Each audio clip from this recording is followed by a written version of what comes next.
subscribe now and press the bell icon. Never miss an update. In this section, you'll hear a conversation between David and Claudia about their holiday trip. First, you have some time to read questions 1 to 5.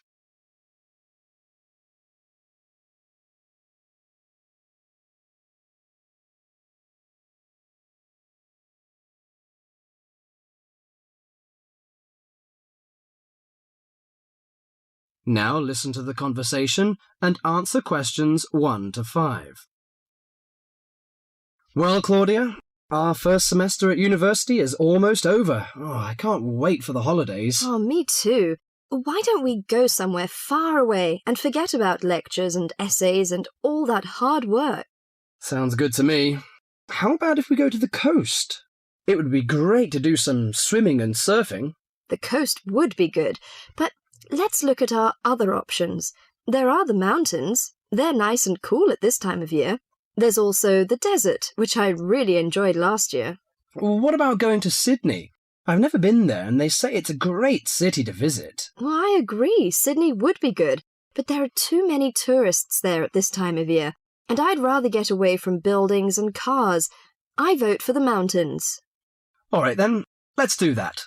Now, we have to decide where we're going to stay and how we're going to get there. Any suggestions? Well, for places to stay, there are the usual places, motels, hotels, and youth hostels. We can go camping too. I'm afraid I'm not a very good camper. I tend to feel a bit frightened sleeping outdoors. All right, we'll forget about camping. So, what do you prefer? Well, since neither of us has a lot of money, I don't think a hotel or motel would be possible. How about a youth hostel? Oh, I'd rather not go to a youth hostel. They're cramped and noisy, and the person in the bed next to you might be a snorer. No, I think we should find a small holiday house to rent, and if we get a few more friends to join us, it will be really cheap. Okay. You know, it's the first time for me to travel to the mountains. What do you suggest to take? Mosquito net, I guess. Mosquito net is useful, but I don't want to add more weight to our luggage. So the insect repellent can do, I think. Besides, aspirins are necessary and some cold cure, in case we feel sick or something like this. Do you think we need binoculars and a camera? Well, it would be a good idea to take binoculars. As to a camera, I'm not very for it. I'd rather record the scenes in my mind. You're right. What about the money? How much do you think is enough and how we should take it? I've learned from a friend about the cost. He told me that they spent about $480 for 1 week's tour, so I think $500 would be enough. We may need over $300 for the house. Have you got any traveller's checks? No, I haven't, but I've got a credit card and a saving card. Then take the credit cards with us. It would be more convenient to pay the house fees with a credit card.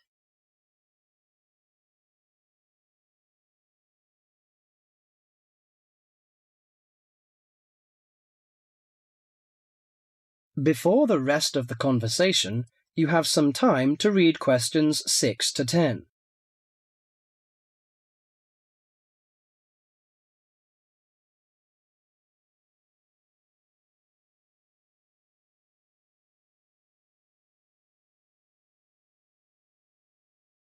Now listen carefully to the rest of the conversation and answer questions 6 to 10. Oh, I nearly forgot the date. How long will we have before we have to be back here on campus? Under a week, I think. We'll leave on the 14th of April and come back on the 21st, because you know we'll start to study on the 22nd. Do you know the definite locations of some holiday houses? I suppose it would be nice if we book in advance. Yes. Look at this brochure here. It says that there are several holiday houses near the mountains. I prefer the one near the woods. It's situated right across the road from the Rainforest Park. That sounds good. We can easily go to the Rainforest Park then. Do you know what else we can do there besides visiting the park? I know that many people go there for bushwalking, but you need a good pair of walking boots, of course. Are there any dangers in the bushes? I'm a little frightened. In fact, there's no need to be nervous of the bushes, provided that you treat it with respect and common sense. Most of the animals and wildlife are gentle and harmless. There are venomous snakes to be aware of, but really they're much more frightened of you than you are of them. The other thing is that certain plants can cause irritation if you touch them with bare skin. I see. Well, I can't wait for the coming holiday. That is the end of section 1.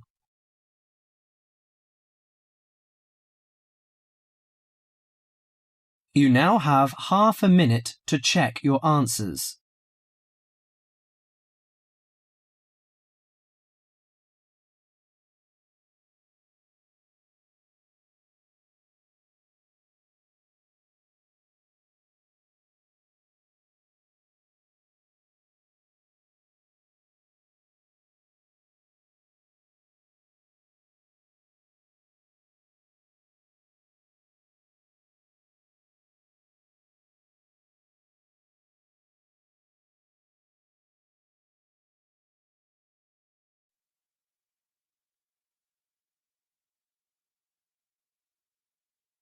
Now turn to Section 2.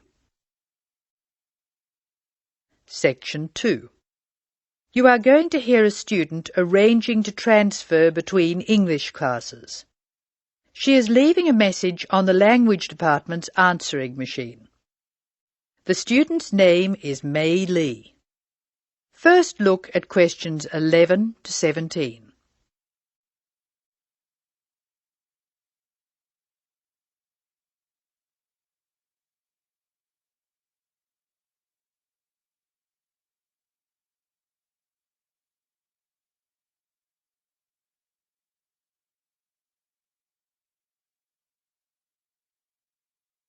As you listen to the first part of the talk, answer questions 11 to 17.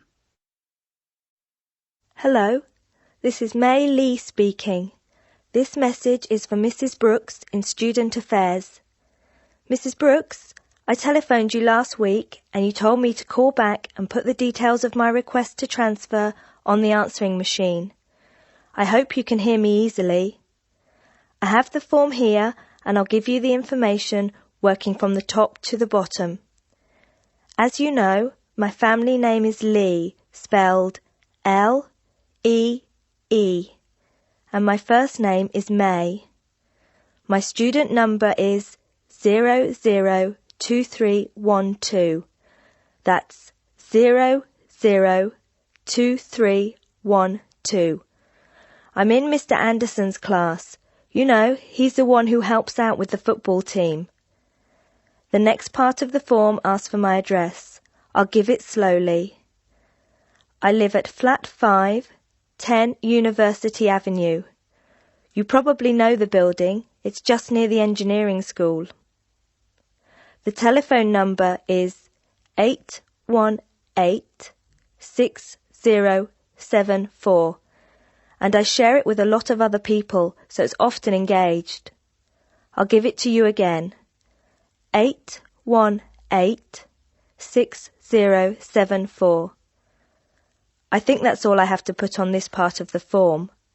I know you were curious about my reason for requesting a transfer, so I'll explain that next.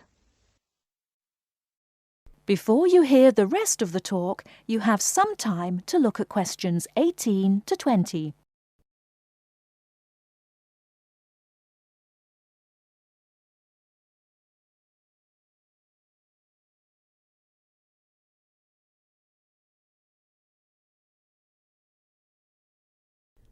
Now listen and answer questions 18 to 20. Now I'll tell you why I want to transfer between classes. Mrs. Brooks, I really like my teacher and my classmates, but I find it very hard not to speak in my own language. I just begin to think in English when the class ends, and I'm surrounded by other people from my country, so it's natural that we all speak in our mother tongue. I have been looking around for a class where there are very few other people from my country, so I'll be forced to use English. The best class I can find is the evening class, which begins at 6 p.m. Most of the students in that class come from countries which speak Spanish, and I can't speak a word, so I must use English. I have an Italian friend in the class, and she tells me there are 2 Hong Kong Chinese, 6 Spanish speakers, and 1 Japanese student. She says most people speak English at the break, although sometimes the Spanish slip into their own language. I checked the class list, and 2 students have dropped out of the evening class, so there should be room for me. Could you please see if I can join the class?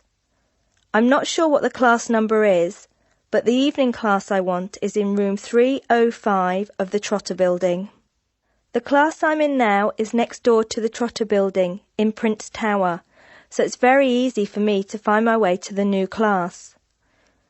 I'm not going home until late today, so could you please leave a message for me at my friend Margaret's house? Her number is 812-7543, and she has an answering machine.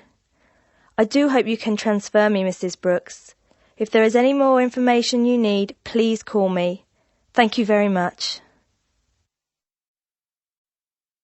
That is the end of section 2.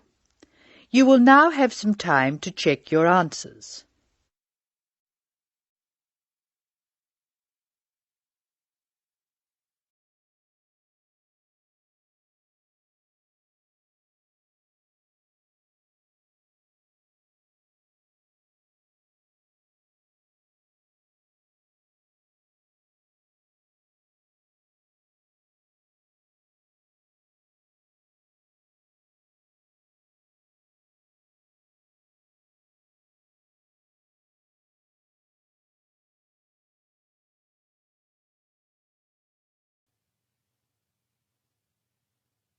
Now turn to section 3.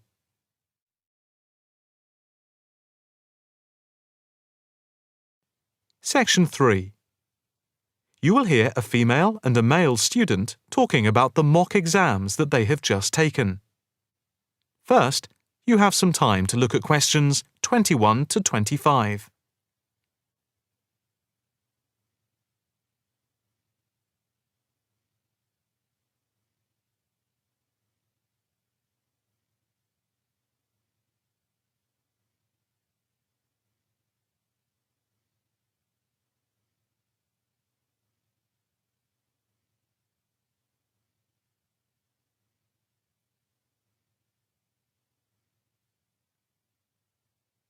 Now listen carefully and answer questions 21 to 25. So, what did you think of the practice exams last week? You mean the mock exams? Yeah. I thought some of them were tough. They were certainly hard, and generally they were very long. Yeah, they were spread over a whole week, which made it impossible to relax. Exactly. But what did you think of each test? Of the 7 exams we did, the least enjoyable for me were the 2 3-hour essay papers. Why didn't you like the essay papers? I'm not particularly good at writing things down like that in a short space of time. And I don't think it's a good way of testing our theoretical knowledge of medicine. I'm the opposite, I'm afraid. I'm much better in the written essay exams than the other types of tests. But what about the 2 multiple-choice exam papers in basic science and anatomy? They weren't too bad. If you didn't know the answer, all you had to do was guess. That's okay, but I never feel comfortable with guessing. And you know that there is research that shows that women are disadvantaged when doing multiple-choice questions compared to men. You've mentioned this before, but I'm not sure I believe it. It's true. Multiple-choice questions benefit men more than women. They are a male construct. If you say so. It's not if I say so. Anyway, you have to be careful with multiple-choice questions because of the negative marking. That can really bring the score down if you keep guessing and get all of the guesses wrong. It's double negative. Yeah, that is a danger. What about the role play? Did you like that? Yeah, with the actors and actresses as simulated patients. Yeah, I thought that was by far the best part of the exam. Why was that? What I liked about it was during the 24 test stations, we had a chance to show what we know about communicating with patients and show our practical medical knowledge, etc. Yes, I think I agree with you there. I enjoyed all of the stations, but I can tell you I was tired at the end. I have done a practice exam with 12 test stations, but not 24. It was exhausting, but also exhilarating. I agree completely. It lasted nearly 4 hours in total with the break. Before you hear the rest of the conversation, you have some time to look at questions 26 to 30.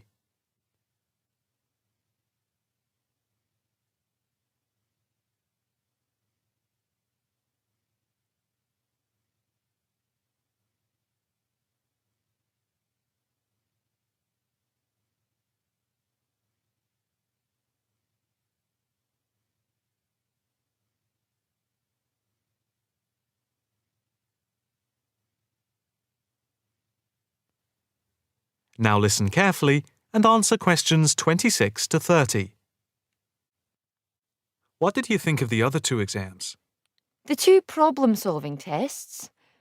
I didn't think I was going to handle them very well, but in the end I think they went better than I thought they would. What I liked most was the test where we had to work in groups of 4, and to solve a problem we had to prioritise actions. That was very interesting. I'm not sure I did very well in that, though. Did you feel comfortable being in a group of 4 and having 4 examiners watching you as you discussed the problem? We did practice it several times before. You learn to forget that someone is watching you.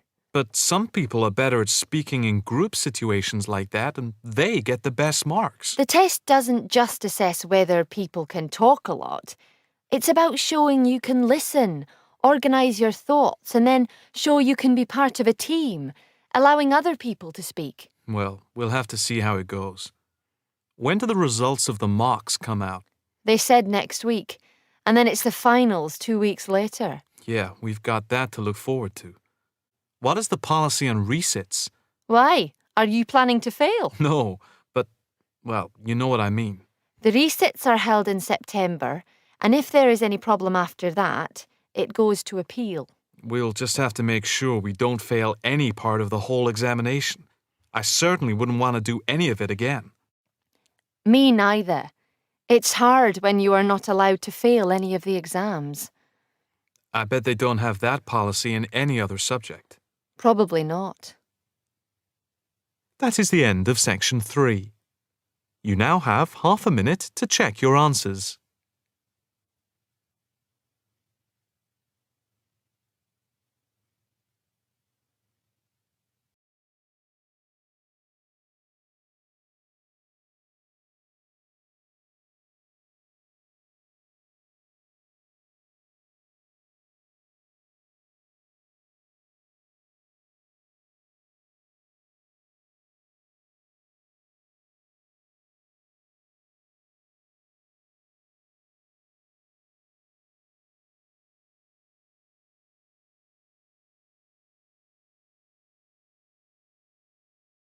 Section 4. In this section, you will hear a report about crime and punishment in the UK. First, read questions 31 to 40.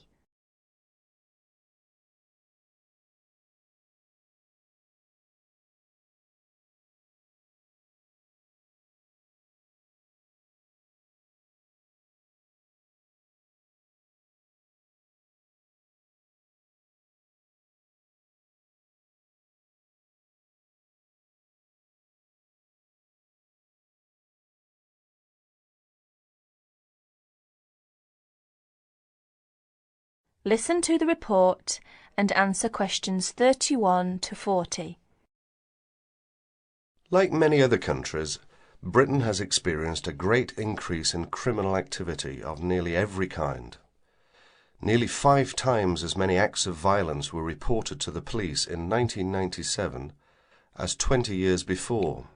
Although most burglars are not caught, those who are caught overload the courts and prisons. Although the courts try, in theory at least, to use probation, community service, and other devices to avoid sentencing people to prison. The 50,000 people in prison are more in proportion to the population than in any other Western European countries. Vast sums are being spent on building new prisons, but the prisons are still overcrowded, and the humiliation suffered by their inmates makes rehabilitation difficult. Many prisoners are released early on parole. The prisons in England are run by the Home Office, though each prison has a local board of visitors who make reports about conditions and also deal with serious bad behaviour. Normally, prisoners are released after serving 2/3 or less of the time for which they were sentenced. But an offence in prison may be punished by the loss of some days of remission. There are several kinds of prisons, including open ones, and some prisoners go out to work in groups outside. Prisoners who want to study for examinations are helped to do so, and there are training courses in prisons. But in practice, some spend little time outside their cells. Most crime is committed by young males and is opportunist and is not planned by hardened professional criminals, although these do exist in most common people's view. Crime tends to be concentrated in large cities and urban areas. About 94% of offences recorded by the police in England and Wales are directed against property, but only 5% involve violence. Rising affluence has provided more opportunities for casual property crime. In 1977, for example, car crime was only 1/10 of total crime, but this has risen to about 28%. The demand for and supply of illegal drugs had been an increasing factor in the incidence of crime in recent years. Regular crime surveys are undertaken in England and Wales, Scotland and in Northern Ireland. In 1999, a survey in England and Wales asked respondents for information about how crime had affected them in 1998. It estimated a total of 15 million crimes in 1998, the majority of which were against property. Violent crime accounted for only 5% of the total, while 36% involved vehicles, 9% were burglaries, and 30% other forms of theft. These surveys, the fifth of which is in progress, indicate that many crimes go unrecorded by the police, mainly because not all victims report them. That is the end of section 4. You will have half a minute to check your answers.